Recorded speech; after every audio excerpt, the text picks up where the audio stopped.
Hello and welcome to Stamping by Hannah. Thank you for joining me today. Today on Make It Monday, I have a One Sheet Wonder video for you. I needed to whip up a bunch of thank you cards in a bit of a hurry the other day. And thought, well, I wonder how many cards I can get out of one sheet of designer series paper. I've got 14 cards out of one sheet of 12 by 12 paper here. And they're all a little bit different. They're all thank you cards because that's what I need. I send out a lot of thank you cards. I send thank you cards to every customer, stamper, everybody I come across gets a thank you card at some point. And I'd love to send one to you actually. So think of this as sort of your virtual thank you card. Every single one of these is different except these two. And I have used the Endless Thanks stamp set on all of these. Some of them have got a bit of extra stamping on, some of them have got some punched pieces, but they're generally quite simple. But I thought today we could do the same, because I also need to whip up a heap of Christmas cards, because it's coming up to the end of November, and Christmas is fast approaching. So I thought we could whip up some Christmas cards. I'm not going to make all the Christmas cards on video for you today, because making them, it's quite laborious and quite repetitive, but I will do the cutting for you today. So I've got this piece of designer series paper. This is from the Presents and Pine Cones designer series paper pack.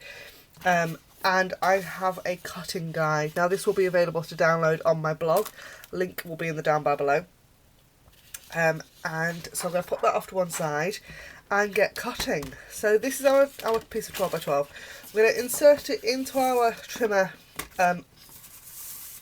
sideways for our first cut. So we're going to make our first cut at 14.8 centimetres and our next cut at 3 centimetres. I'll pop both of those pieces off to one side and get our first piece back again. Now, the other thing I need, that I of course haven't got on my desk, is a pencil. Right.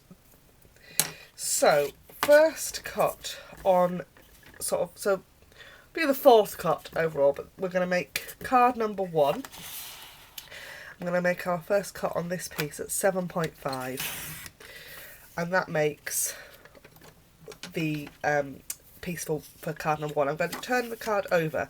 I'm going to put a number 1 on the back in pencil so that I know which card it belongs to. And actually, let me just see if I can find card number 1 in this enormous pile of cards. It makes that one. I'm not going to show you each and every card as we go along. You will get the idea. So the next cut is at 1.5 centimetres. Oh, I'm actually going to cut that from this side because it's much easier to do it that way. So that's 1.5 and 1.5, and they are for card number 2. So I'm going to mark those with my pencil.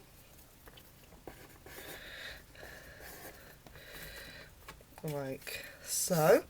The next cut is at 7.5. I'm going to put this piece over to one side for a second because I'm going to rotate this round and cut at 7.5 again to make card number 3. And then this piece gets cut at 2.5 centimetres and then again at 2.5 centimetres for card number 4.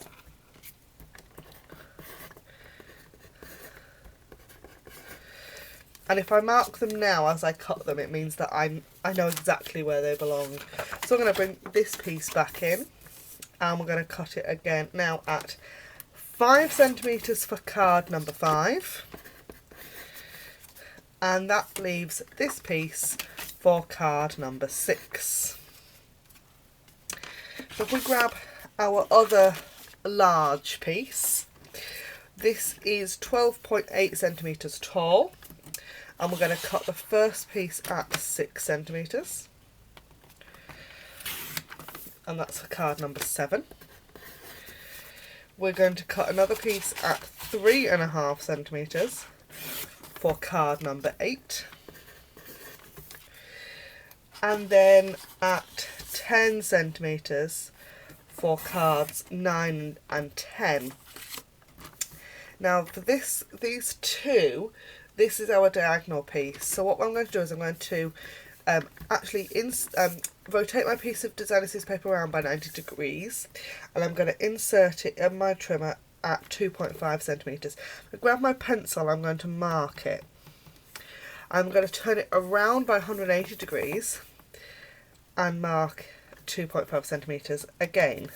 So you've now got a mark here and a mark here, and we're going to then insert that into our trimmer, line those two up and cut. So you then get two pieces that are near enough exactly the same on the diagonal, and then we're going to mark one as 9 and one as 10. Which just leaves us with this piece, which we're going to cut to 10 centimetres.